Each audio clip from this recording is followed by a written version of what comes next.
सिंधु आया तेरी शरण में, आया तेरी शरण में, आया तेरी शरण में, यही सोच कर।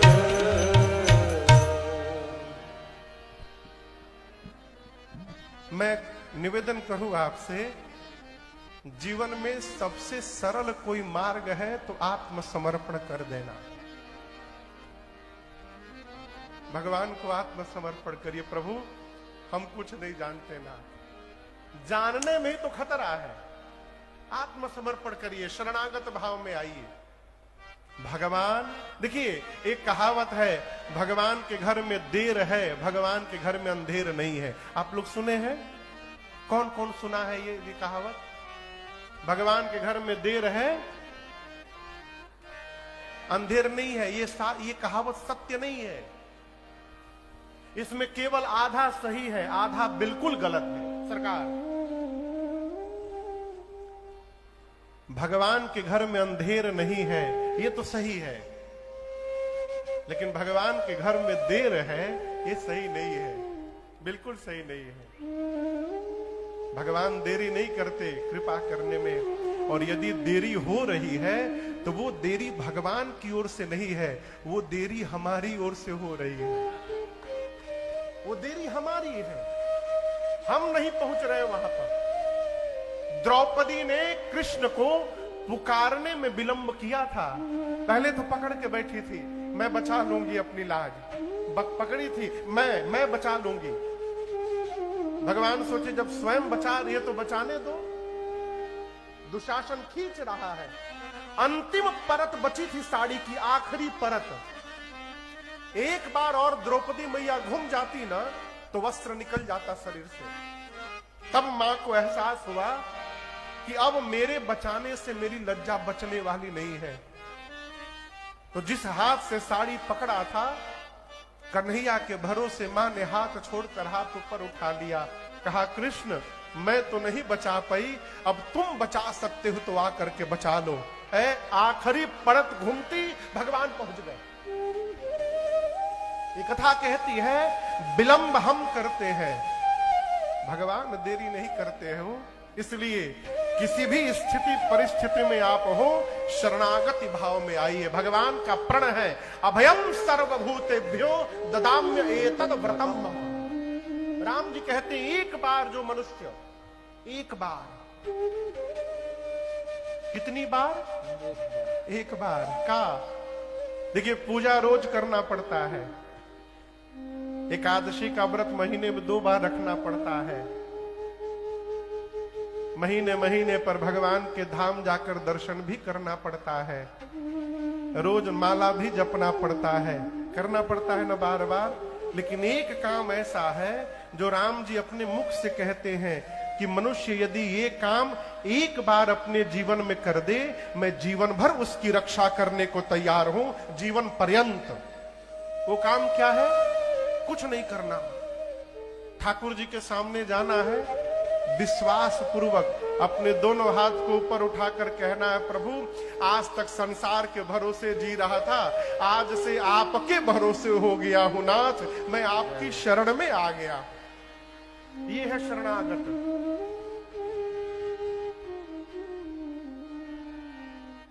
गोस्वामी तुलसीदास जी शरणागत घाट के वक्ता हैं।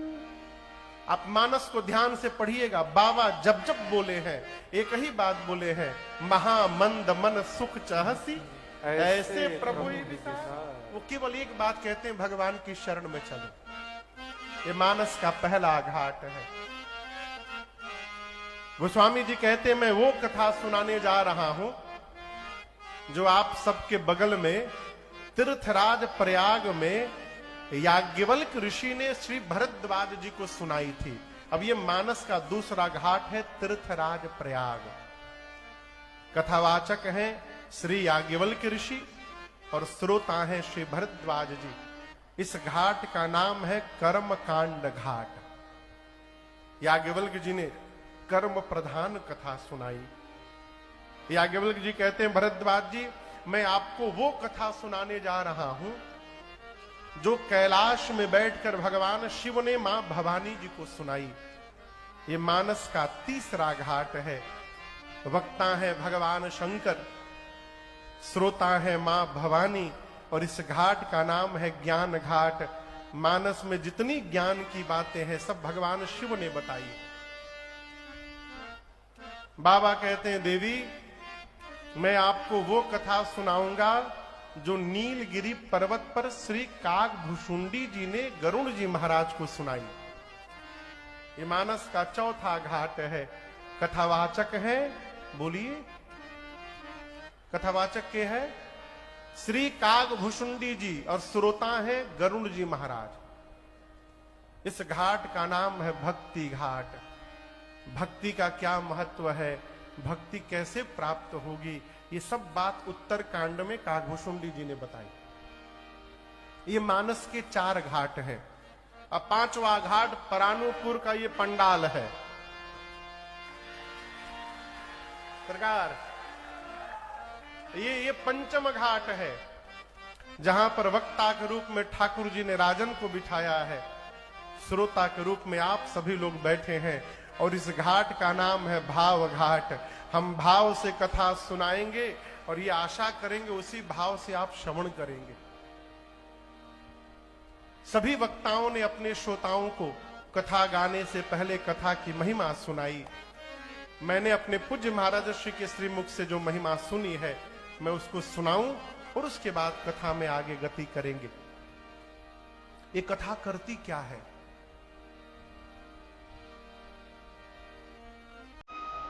राम कथा।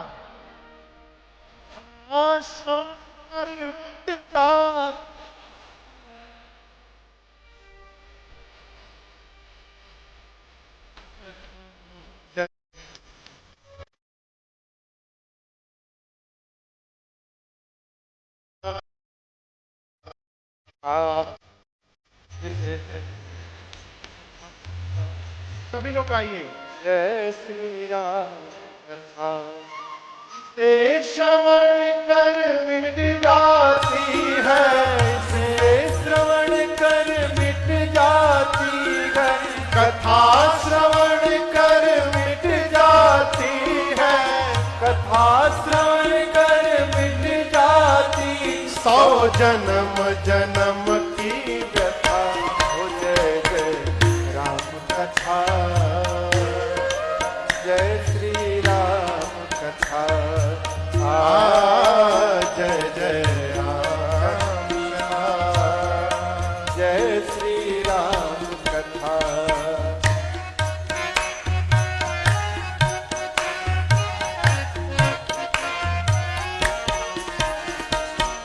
राम कथा कलिका मद गाए, सुजन सजीवनी मूरि सुहाए। राम कथा कलिका मद गाए, सुजन सजीवनी मूरि सुहाए। बुद्ध विश्राम सकल जन रंजनी, राम कथा कलि कलुष विभंजनी। बुद्ध विश्राम सकल जन की व्यथा हो, जय जय राम कथा, जय श्री राम कथा। राम कथा कर कर तारे, कंपरि हरि भाई।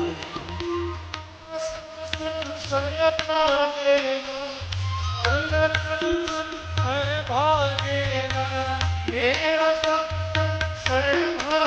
सर्वभागेगा, मेरा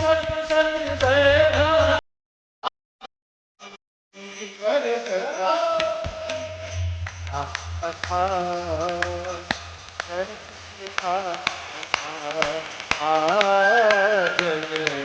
कथा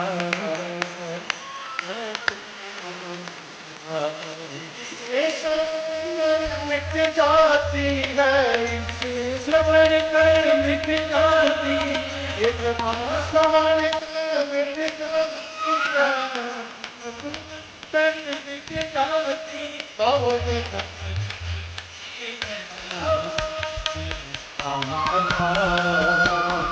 जय श्री जय राम कथा जय श्री राम कथा जय राम कथा जय श्री राम कथा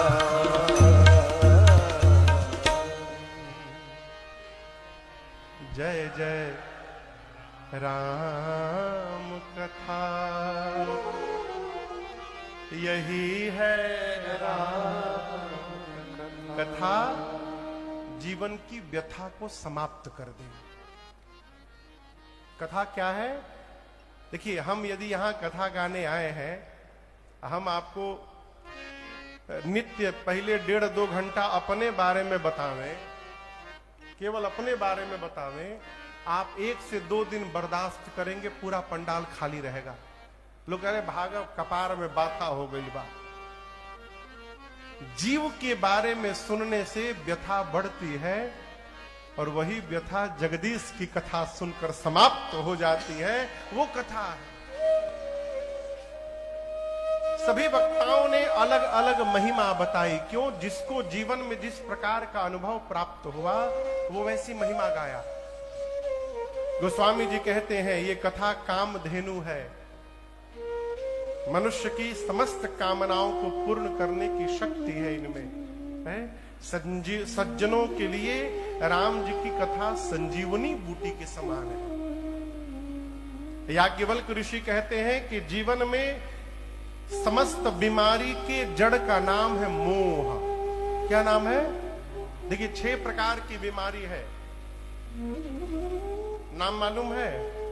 काम, क्रोध, मद, मोह, लोभ, मत्सर।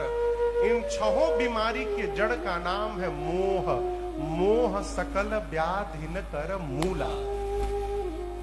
ते ही